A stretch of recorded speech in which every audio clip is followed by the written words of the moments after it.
This is how it is going to go. We are going to have 7 days straight where we have picks that you can make with your chance to be BetTV's Betting Extraordinaire for a chance to win $25,000. If you get the first 3 questions right over the course of 3 days, you're going to win $250. If you get to day 5, you're going to win $2,500. And if you get through day 7, a week straight of correct picks, we're going to give you $25,000. No joke. No joke. That's right. It's day 4 if who wants to be Betting Extraordinaire. We have one contestant left through this round. John. He got Bama money line over Georgia over the weekend correct. He pocketed $250 at least. He's one question from $2,500 and one closer to $25K. And we got to go to the Monday night game. Monday Night Football. We got the Bills. We got the Pats. Pats now the 1 seed after the Ravens lost late to the Steelers in the AFC. Mac Jones, we had a caller, Jim, I believe it was, about a month ago, said Mac Jones, maybe it was 5 weeks ago, said Mac Jones is a top 5 quarterback in the NFL right now. And I think they've won by about 300 points since then. I think this is, if anything, the buy low on Buffalo / sell high on Pats. But there's like 40-mile-per-hour winds. Someone just sent a message in a thread I'm in, said it's now snowing in Buffalo. So we have some interesting props because it is a day 4 question. He's a question away from $2,500. It's going to be tough. It's an underdog. So what we did, and Quan just put the question up. Thank you, Quan. You got to basically fade the wind and the weather. You have to bet either Josh Allen over 265.5 passing yards. It's about a 15% premium on the break-even price, which is just about, let's see, 34, 35 yards lower. 230.5, I think, was the number. Jones is 198.5, but pay the 15% penalty. You got to go over 228.5 for Mac Jones. The longest field goal, which at minus 110 now is 45.5. It was 47.5 earlier in the day. You got to go over 52.5 for longest field goal and 40-mile-per-hour inward winds in a bowl stadium, which everyone said is just crazy. Or you can pick all of the above. Now, why would you pick all of the above? That seems foolish. The chances of all 3 winning are obviously less than just picking one of them to win. If you pick D, John, if you're listening, before you call in. Is he called in yet? He's called in. All right.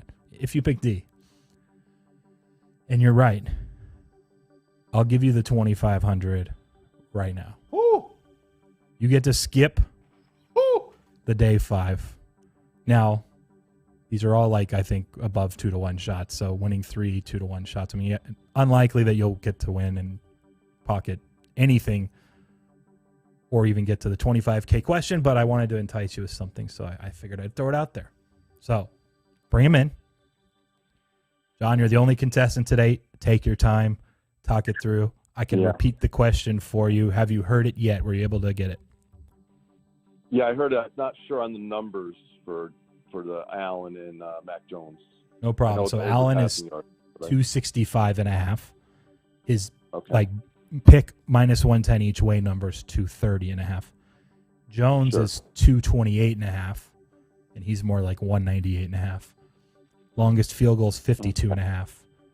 And then D, all the above, if you want to basically jump to a day 5 payout, $2,500 if you get that right. Yeah, just like if the field goal wasn't there, I would actually take the shot. But that field goal, 53-yarder.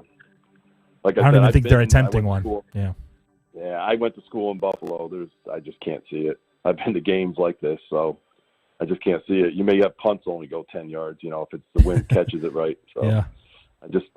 I don't see him attempting a 53-yarder. So that's just C and D are out. I mean, to me, okay, that's just throwing away money. I mean, I don't know if that's what everyone else is thinking out there, but that's what I'm thinking. C and D are out. I at least want to have a shot. I don't think if they don't try a 53-yarder, I can't win. So fair enough. So now you got to decide between A and B then. I'm thinking it's pretty. Oh no, did we lose him? No. There you are. You cut out for just a bit. You said you're thinking it's B. Oh, sorry. Yeah, well, I'm thinking. I mean, the first.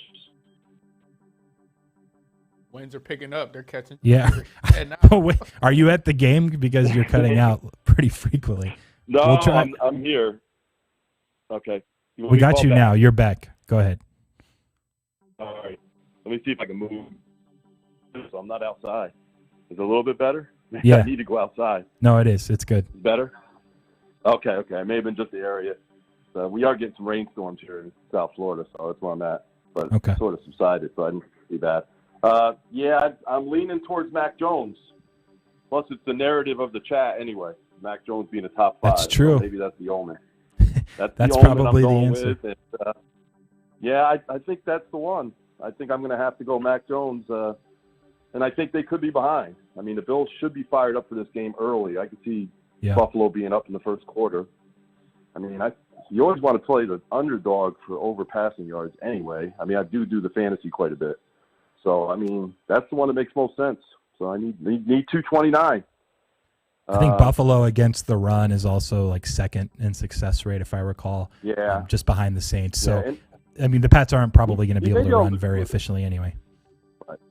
He may be able to do it just with dump offs. And honestly, if you get enough of possessions, he could dump it off to these running backs. And if one breaks for 70, 80 yards, Then I you're like in that great a shape. lot better than I like that a lot better than the Allen one. So pretty cut and dry for me. I think B is the way to go.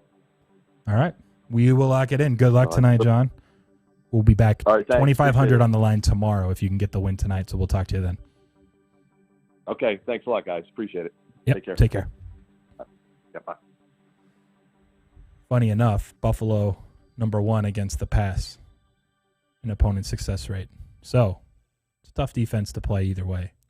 And if it's really windy, like we expect, snowing, etc., it's a tough question. So Yeah. I don't know. I thought a 15% premium was about fair versus market lines as of 15 minutes ago when we wrote it. So yeah, it's interesting. What would you roll with if you had to pick? Because you always have to pick. This is hell. Hell on earth. I mean, D's out. Obviously, it's not very likely. He was like sure on the field goal thing, which he must have quite a bit on under, and he doesn't want to like root against it because he bet under already. So if it's Jones or Allen,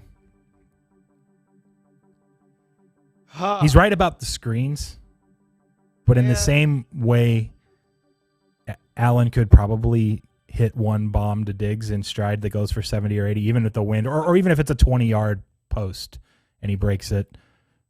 You DBs can't get grip in the snow, so I mean, maybe a DB falls down, you get a couple of long. Quan played DB in college and semi-pro. They're probably gonna do long cleats, but like gripping in snow is it's terrible.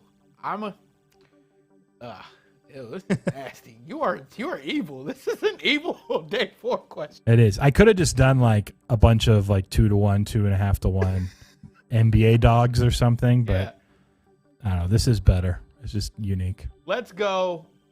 I'll go with Josh Allen. That's I think where I would go too. Yeah.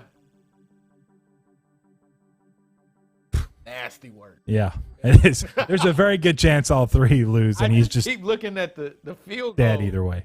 And it's like, ew. Because I feel like you have to, if it's like 2-minute drill and you're way out, what's the point of throwing a Hail Mary? You might try a kick. You might. You've seen like the videos though where the ball is like this and then like just 20 yards later it just turns. If the winds are really like what they supposedly are, it's just I don't think they can attempt one from 53. Like he's right. That's got to be a dog to even attempt. This is one of the evilest things you've ever done in your life. Sorry, John. He got $250 either way. But if he gets this, then he's playing for 10x. It's a tough one. We'll see. What'll hurt is if one of the three win, but it's not Jones. Because then he had a real chance. So we will see. What would be super hilarious is D. He could have just won 2,500. Man. Right like that. I would have just taken it because it's really no point in just trying to get to day 5 if you could get to day 5 right here and just get the luckiest game of all time. I'm going to look it up. I think I'm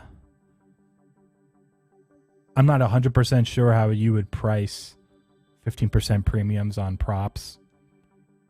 It's going to vary depending on the number too. Like the field goal one might actually be even higher. But in general, I'm going to go like, let me just plug in some varied numbers. I think, yeah, to get all three, it's like over 30 to 1 shot. So you're probably better off trying to get one of the 2.5 to 1 shots today and tomorrow than trying to hit all three now. Although maybe tomorrow is like a 3 to 1. I think I go to 3 to 1 on day 5. So it's either way. It's better not to take it. But I was just throwing it out there in case he was crazy. You never know. Cool, man. We'll wrap it up. That was Who Wants to Be Betting Extraordinaire. Day 4, John. If he does lose, everyone else gets to start back up day 1 tomorrow for a chance to play for $25,000. We'll also be back 4 Eastern, 1 Pacific for Last Word Cheetah as usual in the Bets TV studios. Talk to you guys later.